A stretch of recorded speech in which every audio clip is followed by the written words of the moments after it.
In the Gospels, Jesus asks his disciples an important question. Who do you say I am?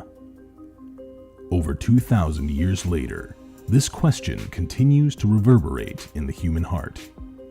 Some have only given this question a cursory thought. Others have spent years pondering the answer, searching the scriptures, and looking for evidence. This spring, Fiat Ministry Network and Patchwork Heart Ministry team with researchers and experts who have studied the Shroud of Turin to once again pose Christ's question to you. Who do you say I am?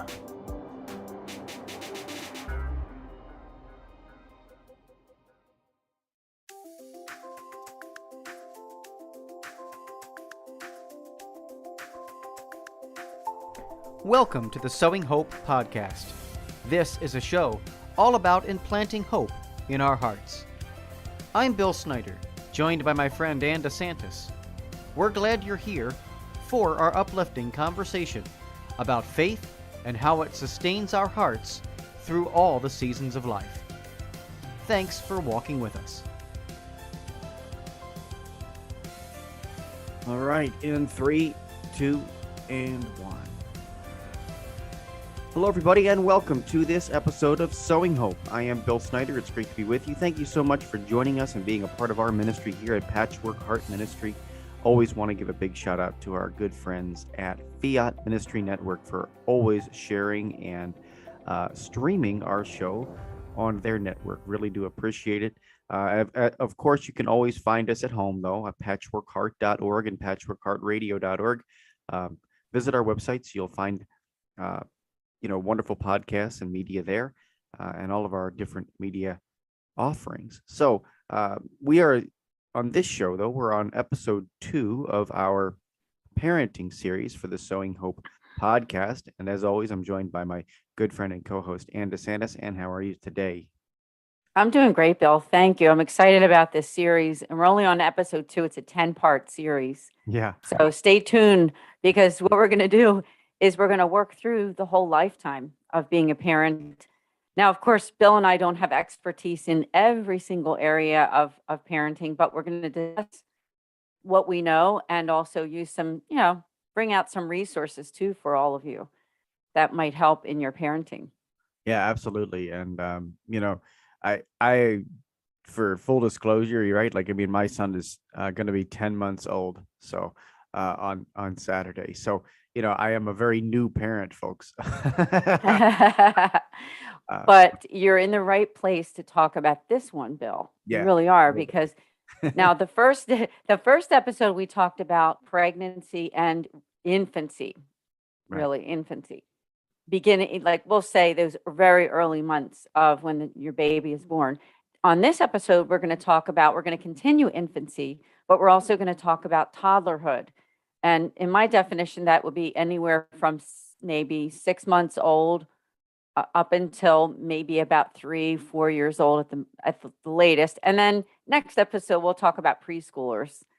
Yeah. So for this one, we'll be talking about those areas of babyhood and toddlerhood.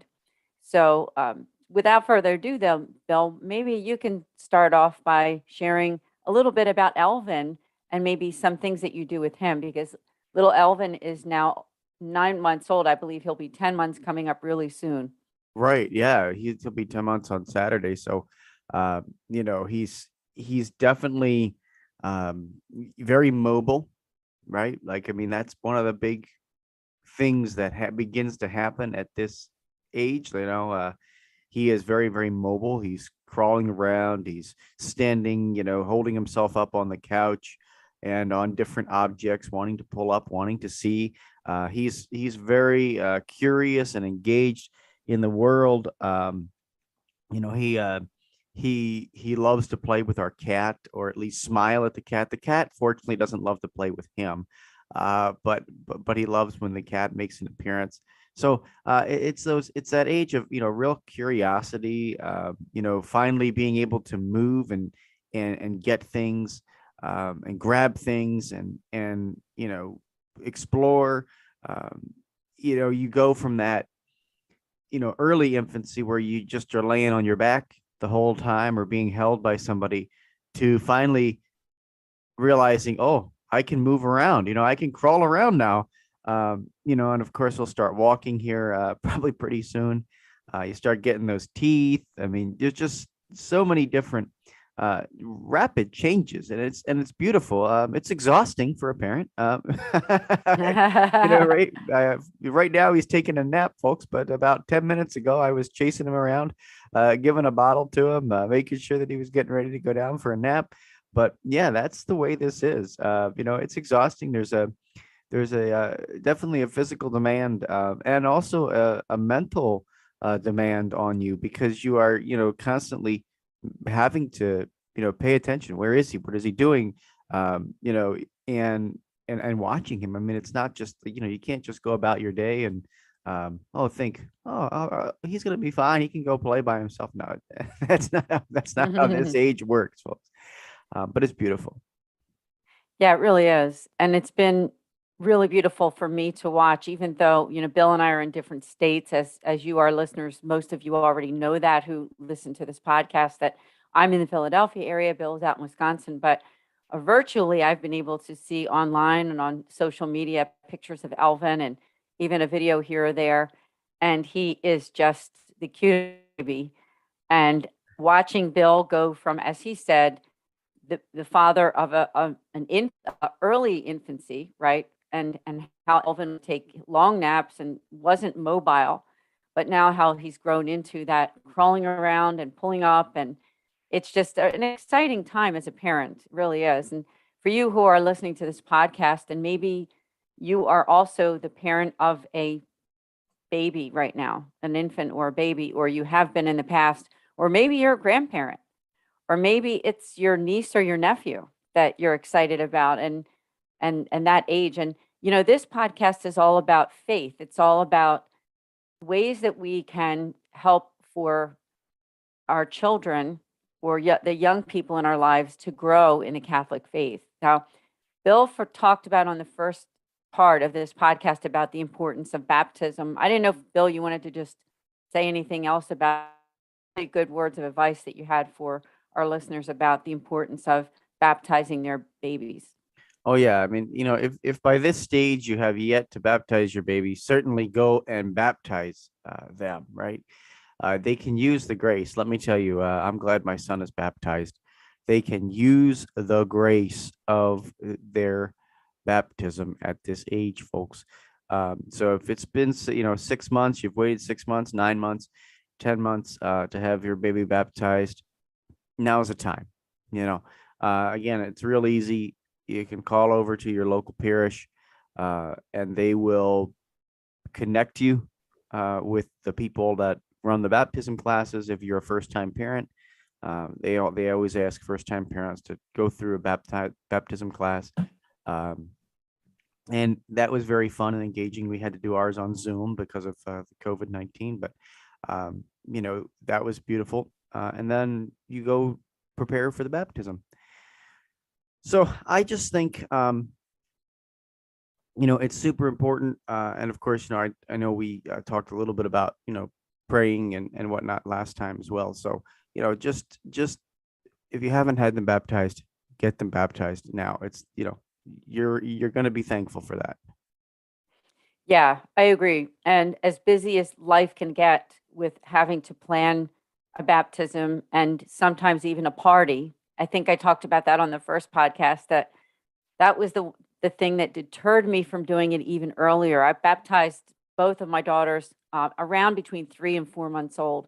But looking back, I probably wouldn't have obsessed about the party, right? And about the invitations and planning at a restaurant, whatever, because we have a somewhat bigger family, especially my husband's side of the family. A lot of people, right? Love to see everybody, love to invite everybody. But doing that baptism is just an important thing to do in babyhood, and and to getting your child started into the Christian family, right? Because that's really what it is. I mean, the removal of the original sin and being baptized in the Holy Spirit and the beginning of your life of faith And so let's talk more, Bill. I don't know if you wanted to share about any ideas that you have, like say what you're doing right now, because this topic is about, infancy through toddlerhood. So I know that you pray with Elvin. Tell us a little bit about what you do with him.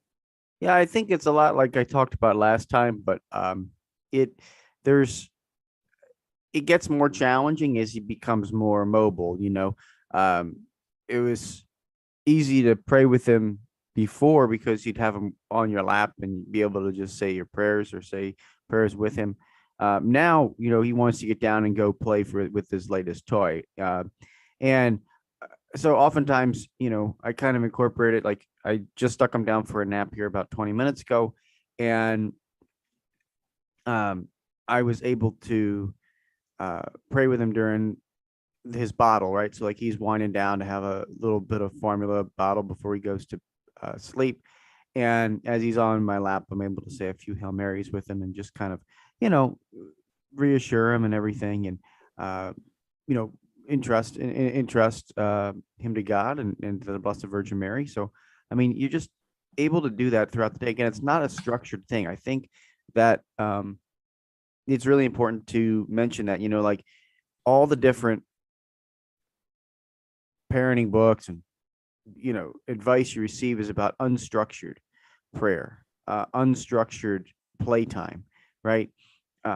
That is like how they learn the best. And so if it's if you're thinking about sitting your toddler down every day at 8 a.m. to have this great prayer time that you're going to be doing the Divine Mercy Chaplet and the Rosary, and then you're going to be doing all these you're not going to be able to do that. As a dad and a stay-at-home dad, I'm not able to do that, right? Like I find that very, very challenging at this season in my life.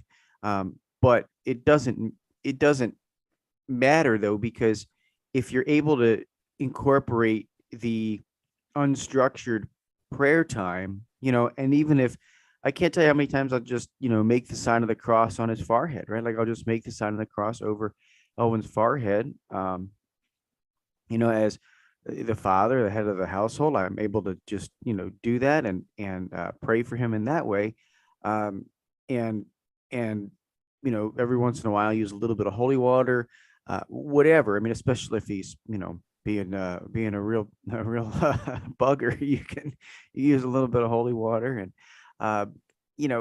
but entrust your kid to God and ask for his protection, right? So I just think that the more we can pray with our kids and show them that it goes throughout the day, it's not just okay at mass time or at this time or at that time. I mean, it's better anyway, because we believe as Catholics that we should be praying unceasingly. And so, pray always. Sometimes use words, but I think that it's really important with your children to just do it in an unstructured way. I really love everything that you said. And of course, you're bringing me down memory lane because, as a lot of our audience knows already, I'm the mom of older children. In fact, my kids are adults in their mid-20s. And but of course, as a mom, you remember a lot. And I really do feel that I remember a lot even at that age. But I love everything that you said about the unstructured, because playtime can go into prayer time easily, back and forth, right? And like Bill said, it's not a matter of doing that chaplet of Divine Mercy or the Rosary in a structured way with your child, but just teaching them about God. And that's kind of an easy thing to do when you have things like board books, Christian or Catholic board books, where you can show pictures and that's Jesus, that's Mary, that's the Holy Spirit. And just teaching them to be grateful too. I think that's an important thing to teach kids, is to be grateful for their food, be grateful for this day, be grateful for mommy and daddy, be grateful for our relatives and our friends. And that's something that fosters that faith. It really does. I think when you teach that at a young age, just to be grateful for everything that comes our way in a day, because let's face it, kids live in the present moment more than we do as adults. And so for them, they can be more aware of the little things in life that sometimes we overlook, right? Just a beautiful day outside, the flowers that are growing outside, the weather, the sun, I remember my kids really liked shadows. You'd be outside and they would notice, hey, mom, my shadow, and trying to step on their shadow and things like that. It was just such a beautiful time of growth. And I really think that the best way in any age, and we'll probably talk about this on all the parenting podcasts, but the best way to teach faith is for you to live it. And I don't mean that in an obsessive way, as Bill was alluding to, that sometimes we can get a little checkbox about everything that we need to do as Catholics or as Christians to pray, and the different prayers and formulas that we do, which are all beautiful and wonderful. But there is such a thing as adult unstructured prayer, right? And that's also a good way for us to grow, is for us to be unstructured and say, you know what, in this moment, I'm just going to thank God. I'm going to notice the sunshine outside. I'm going to be thankful for my friends, something like Bill and Agnes Snyder, right? I'm going to be grateful for them and for other people that I know in my life that are part of my life. And we teach our kids that too. And I just think that's a beautiful thing. So tell us, if you could, Bill, tell us a little bit more about like what Elvin's doing, and has he responded at all in any way to the times that you do try to show him those books or anything to do with the faith? Yeah, I think he definitely does respond, like, to the prayer. I mean, he knows that we're doing something different, or winding down for nap time, saying little prayers here and there. I like to use a lot of contemporary Christian worship music as well. If I'm in the car driving him around, and it's just me and him, I'll turn on the Christian worship music in the car, and he loves music, but he also loves, I think, the fact that that music is calming, it's uplifting, and he can respond, and just by being calm, and of course the picture books are great. I mean, we have a little book, and you've sent us so many wonderful beautiful books. Then I read them to him, and he anything that rhymes he loves. He loves the rhyming books, and so many of them rhyme, that we're able to do, like the Jesus Loves Me book, or the the Little Saints, and they have pictures, they rhyme, they're cute, but they teach about how to love. And again, he's just starting with the little words, right? Like dada, mama, and those things. So it's not like he can say, I like this, or that's awesome, or that's cool. Like, he's not able to do that yet, but you can just tell by the smiles on his face. There's another wonderful book for kids, that's not really a religious book, but it's called The Pout Fish. And this book is just probably one of those books that parents have. And I'll just say that he knows when there is the change in the story after this grumpy fish, through the first several pages of the book, realizes that he has a different purpose, and that is to not be the pout fish, but the kiss fish. And you can see his face when you flip the page, and it changes from the pout fish to the kiss fish. How he has this gigantic smile every time on that page. And so you can see that, and again, it's very simple, like, hey, these are core lessons, these are core teachings, about just in general faith, and about life, right? Like, we weren't made to be these dour people. We were and pouting all the time. We were meant to be created with joy, and and live our life joyfully, and spread joy to others. And so that is a real thing, that's beautiful to watch him respond to. The other book that he loves, and I love it. It's one of my favorites, and is Dr. Seuss's "Did I Ever Tell You How Lucky You Are?" And Dr. Seuss has so many amazing lessons. We can talk about Horton Hears a Who, as being the quintessential kids pro-life book. But you can also, look at some wonderful books by Dr. Seuss. One of them being "Did I Ever Tell You How Lucky You Are?" Because as Anne, you were alluding to earlier about the gratitude, right? Like just being thankful. And that's exactly where this book is, right? Like it says, be thankful and grateful that you are that you are not like all these silly people. And there's so many wonderful lessons in there, right? That you're, that you don't have to work so hard right now in life, that you don't have to have a boss at work that just constantly is overlooking your shoulder and micromanaging you. I mean, there's all these different very fun little things in there that you have pants on, like what I mean, like be grateful. And so these maybe not are they might not be specifically Catholic, like publishers or books, but it's about how you can teach your kids these lessons of gratitude and of living joyfully, with love and spreading that love. Like that's so important. And even at this age, they do respond. Like his face changes, he smiles, he giggles, when we get to certain points in these books. Even playing with different toys, right? Like playing with different toys and interacting with them, can teach him different lessons.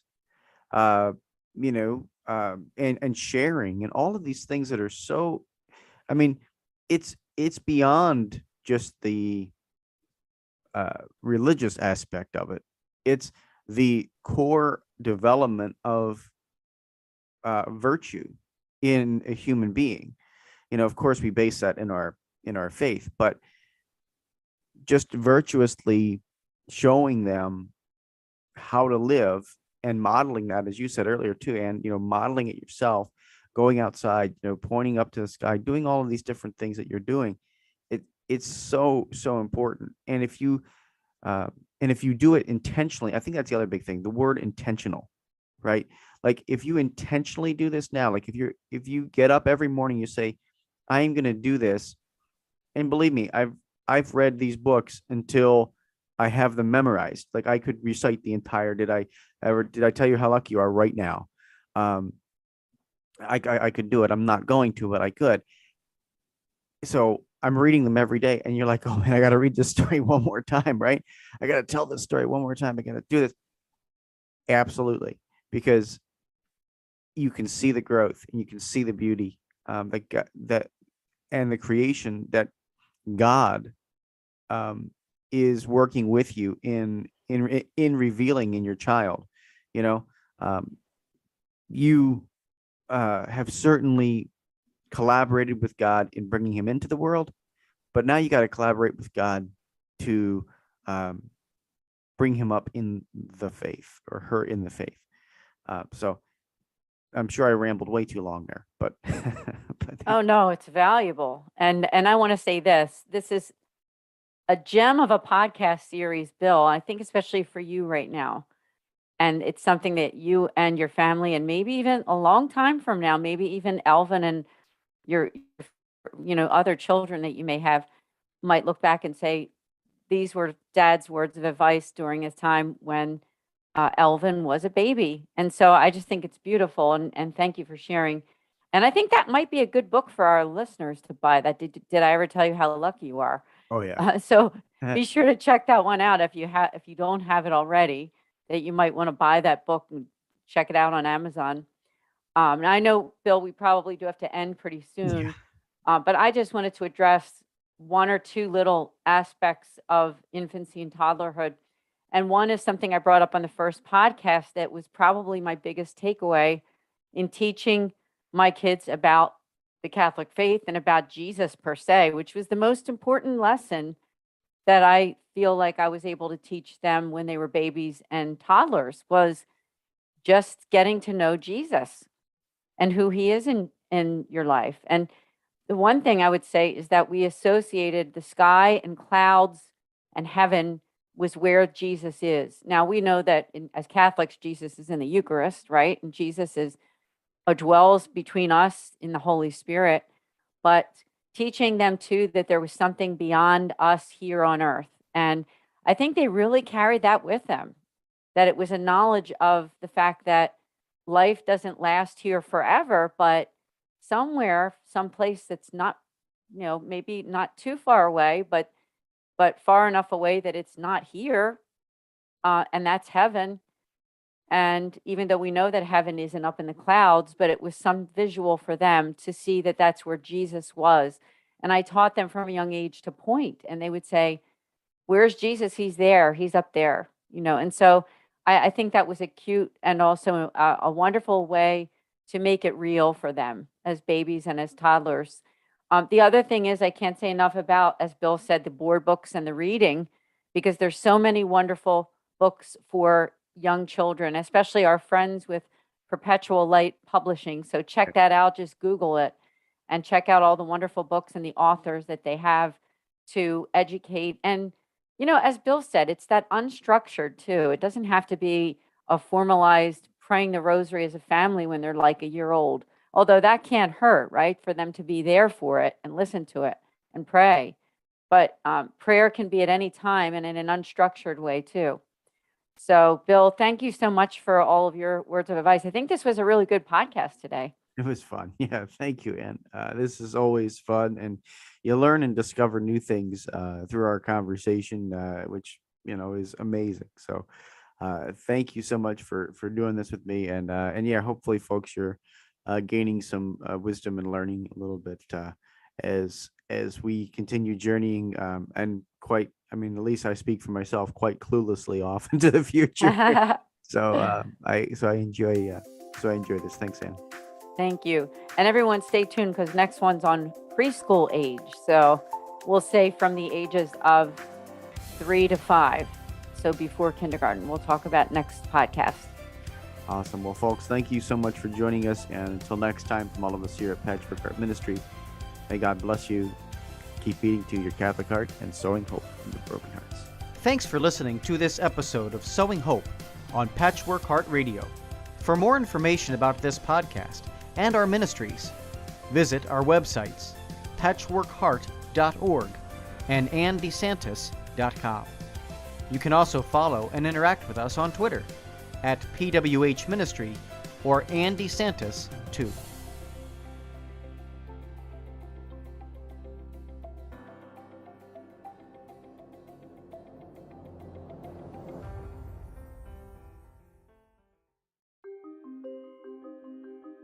In the Gospels, Jesus asks his disciples an important question. Who do you say I am? Over 2,000 years later, this question continues to reverberate in the human heart. Some have only given this question a cursory thought. Others have spent years pondering the answer, searching the scriptures, and looking for evidence. This spring, Fiat Ministry Network and Patchwork Heart Ministry team with researchers and experts who have studied the Shroud of Turin to once again pose Christ's question to you. Who do you say I am?